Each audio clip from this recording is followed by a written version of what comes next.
ప్రకృతి ప్రసాదించిన అద్భుతమైనటువంటి ఒక వరం ఖర్జూరం. ఖర్జూరం మన ఆరోగ్యానికి ఖజానా లాంటిది. ఈ ఖర్జూరంలో 2 రకాల పీచు పదార్థాలు ఉంటాయి. ఒక పీచు పదార్థం షుగర్ విలువల్ని రక్తంలో నియంత్రిస్తుంటే, రెండోది గుండెని పదిలిపరిచి గుండెకి రక్త ప్రసారాన్ని పెంచి అది నియంత్రిస్తుంది అని నిరూపితమైంది.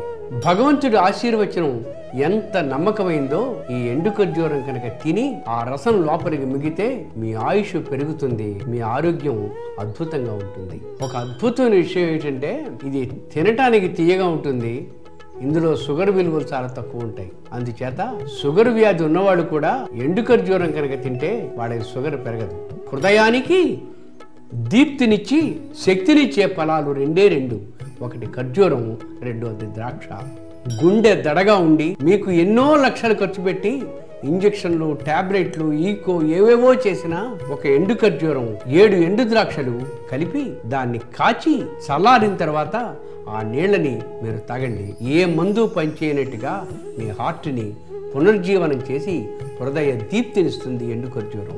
ఈ ఎండు ఖర్జూరం ఏమీ అక్కర్లేకుండా ముసలి వాళ్ళైనా సరే ఆ ఖర్జూరాన్ని కనుక నోట్లో పెట్టుకుని నానుస్తూ ఆ రసాన్ని మింగుతుంటే 5 నిమిషాల తర్వాత వాళ్ళకి తిరిగి శక్తి వస్తుంది. మధ్య వయస్సులో ఉన్నటువంటి వాళ్ళు ప్రతిరోజు ఆఫీస్ నుంచి ఇంటికి వచ్చేసిన వెంటనే, ముఖ్యంగా భార్యాభర్త ఇద్దరు పనిచేసుకుంటూ ఉంటారు. అలాంటి వాళ్ళు ఆఫీస్ నుంచి వచ్చిన వెంటనే 2 ఖర్జూరాలు తిని ఆ టీయో, కాఫీయో, పాలో ఏదో ఒకటి తాగితే అరగంట తెప్పటికి ఈ నిర్లిప్తత, నిరుత్సాహం పోయి ఉత్సాహవంతులుగా ఉంటారు. పిల్లలు ఎండు ఖర్జూరాన్ని లేదా పండినటువంటి ఖర్జూరాన్ని తింటే వాళ్ళకి మేధస్సు పెరుగుతుంది. బీపీ స్టార్ట్ అయింది, నా మూత్రపిండాలు సరిగ్గా పనిచేయట్లేదు అనుకున్న వాళ్ళు రోజు ఒక ఎండు ఖర్జూరం కనుక తిని పాలుకాన్ని తాగినట్టయితే వాళ్ళకి పక్షవాతం రాదు. రోజు ఒక ఎండు ఖర్జూరం కనుక తింటే కడుపులో క్రిములన్నీ కూడా పోయి మీ పొట్ట ఆరోగ్యంగా ఉంటుంది. శృంగార సామర్థ్యం పెంచుకోవాలనుకునే వాళ్ళు 2 ఖర్జూర వాళ్ళని తిని పాలుకని తాగినట్టయితే వాళ్ళిద్దరికీ సంభోగ సామర్థ్యం పెరుగుతుంది, కోరిక పెరుగుతుంది, సామర్థ్యం పెరుగుతుంది. ఖర్జూరపు దంచి దాన్ని నీళ్లు చేసి ఆ ఖర్జూరపు రసాన్ని కనుక తాగించినట్టయితే ఆ తాగుడు వల్ల వచ్చేటువంటి చెడు ప్రభావం నుంచి తగ్గి అతను హాయిగా ఉంటాడు. సాయంత్రం 4 గంటల వేళ అరగ్లాసు గోరువెచ్చటి నీళ్లలో ఎండు ఖర్జూరం వేసి రాత్రంతా నానబెట్టి పొద్దున్నే ఆ పిండి, ఆ పిప్పి తీసేసి దాంట్లో ఒక 1/2 చెంచా తేనె కానీ 1 చెంచా పంచదార కానీ కలుపుకొని తీసుకున్నట్టయితే పెద్దవాళ్ళకి ఏ ఇంజెక్షను, ఏ టాబ్లెట్ అక్కర్లేకుండా చక్కటి శక్తిని వస్తుంది.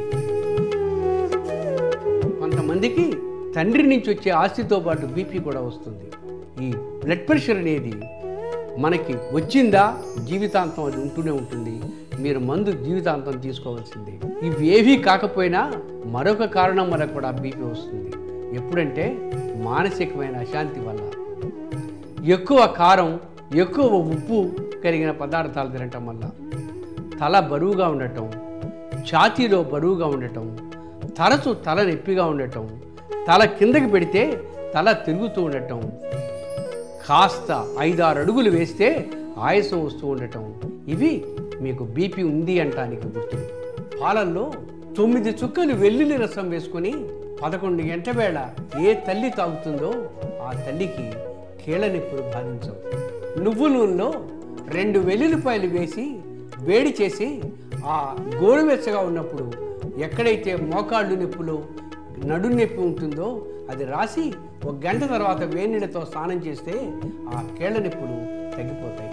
అదే వెల్లుల్లి రసాన్ని కొబ్బరి నూనెలో వేసి ఉడికించి గోరువెచ్చగా ఉన్నప్పుడు ప్రతిరోజు పిల్లలకి కానీ పెద్దవాళ్ళకి కానీ చెవిలో 2 చుక్కలు వేస్తే ఏమీ అక్కర్లేకుండా, ఏ స్పెషలిస్ట్ దగ్గరికి వెళ్ళక్కర్లేకుండా చెవిలో గులిమి బయటకు వచ్చేస్తుంది.